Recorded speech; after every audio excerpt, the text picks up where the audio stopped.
In the vast expanse of space, the human exploration ship Endeavour was on a mission to explore uncharted territories.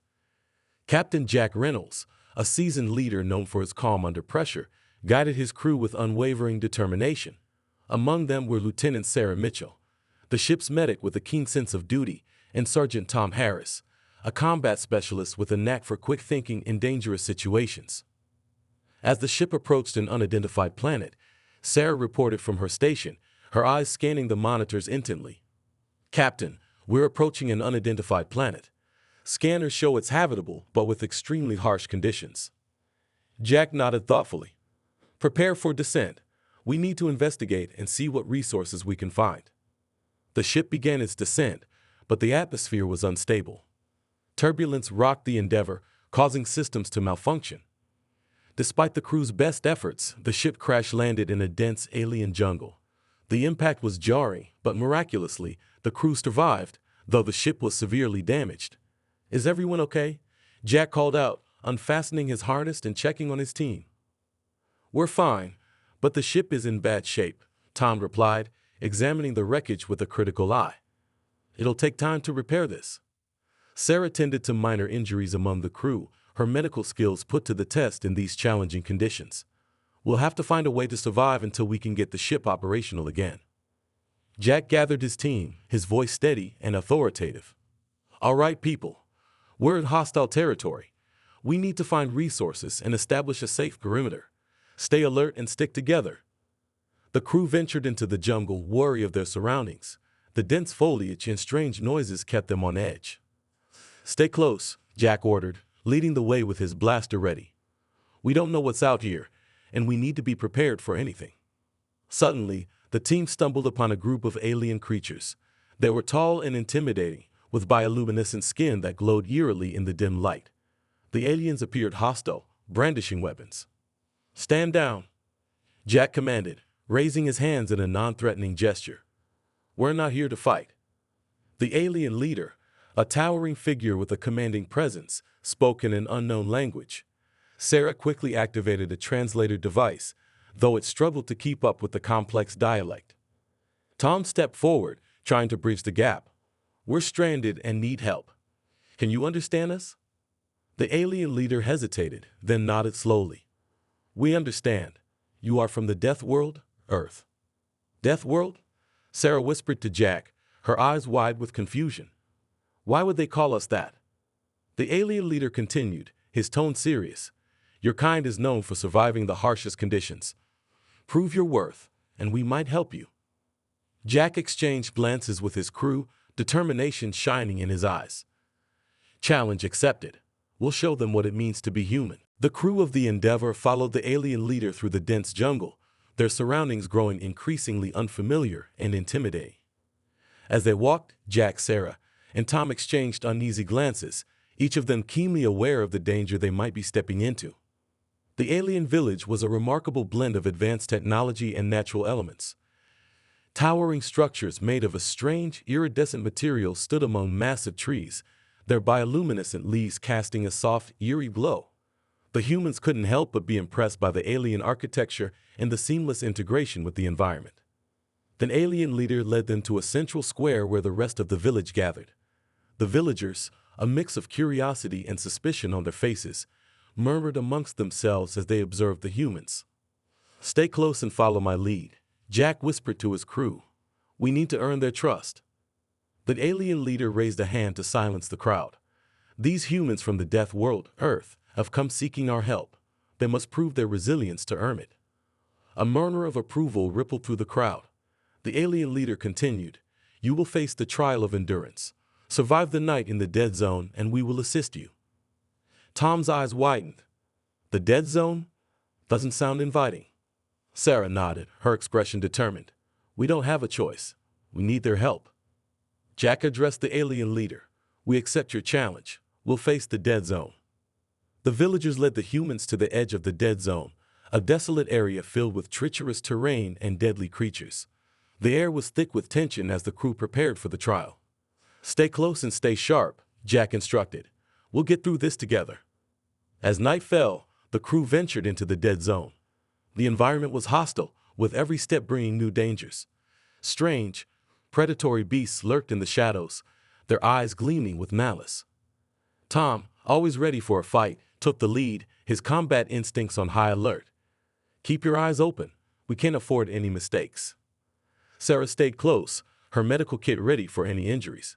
We need to find a safe spot to rest. We can't keep moving all night. Jack nodded, scanning the area for a suitable location. Over there, he pointed to a rocky outcrop that provided some shelter. We'll make camp there. The crew settled in, keeping a vigilant watch. The night was filled with eerie sounds and the constant threat of attack. At one point, a massive creature lunged at them, its fangs bared. Tom quickly dispatched it with precise shots from his blaster. Nice shot, Jack praised, his voice barely a whisper.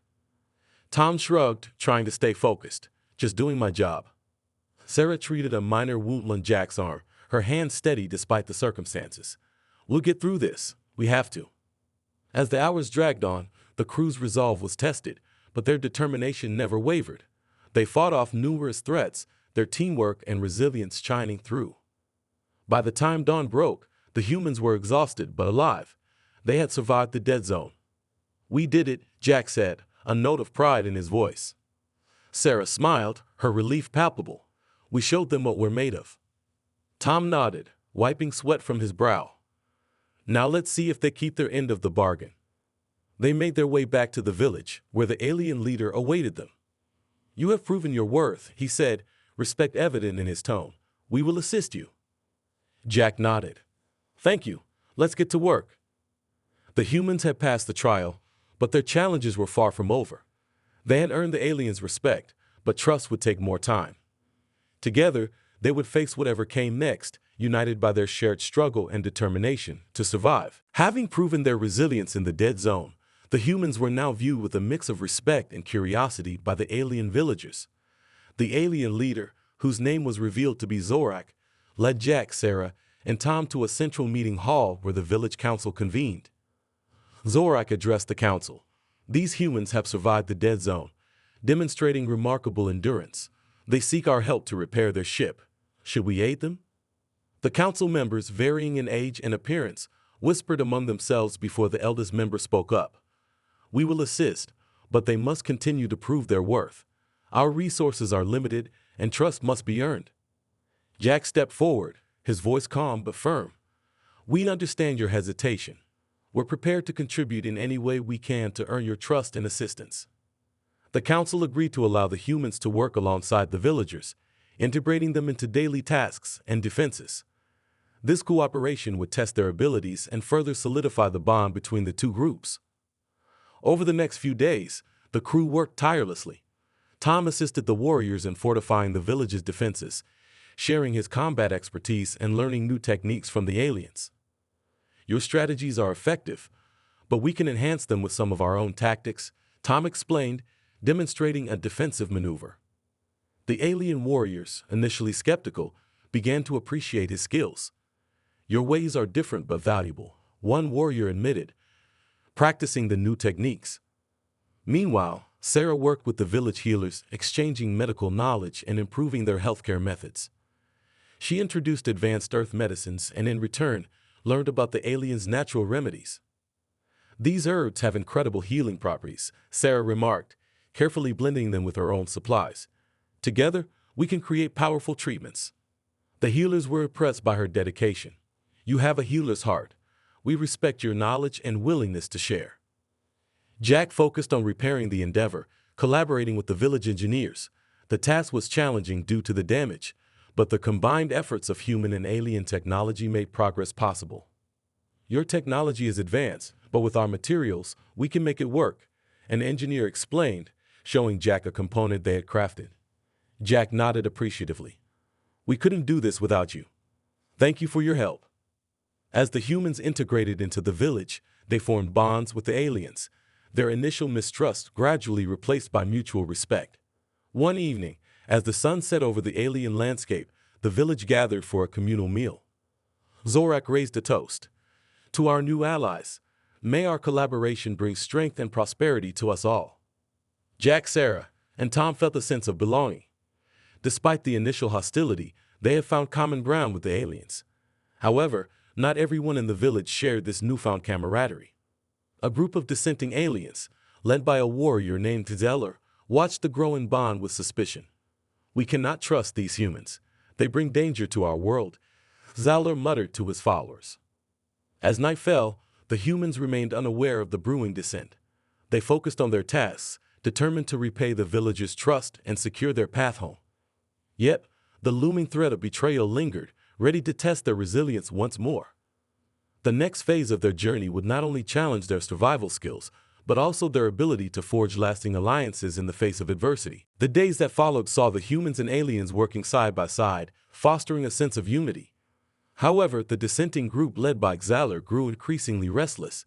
They viewed the humans as a threat and believed that their presence would bring ruin to their world. One night, as the village settled into a quiet slumber, Zeller and his followers convened in a secluded corner of the village. "We cannot allow these humans to stay," Zeller declared, his voice filled with conviction. "Their resilience is a facade. They will destroy us from within." His followers nodded in agreement, their expressions hardening with resolve. Zeller outlined his plan. "Tonight we strike. We will ambush them and drive them out before it's too late." Meanwhile, unaware of the brewing betrayal, Jack, Sarah, and Tom gathered in the central hall, discussing their progress. "The ship repairs are coming along well," Jack said, looking over the schematics. "We might be able to leave soon." "That's good news," Sarah replied, though her expression remained cautious. "But I've noticed some hostility from a few villagers. We should stay vigilant." Tom nodded in agreement. "We can't let our guard down."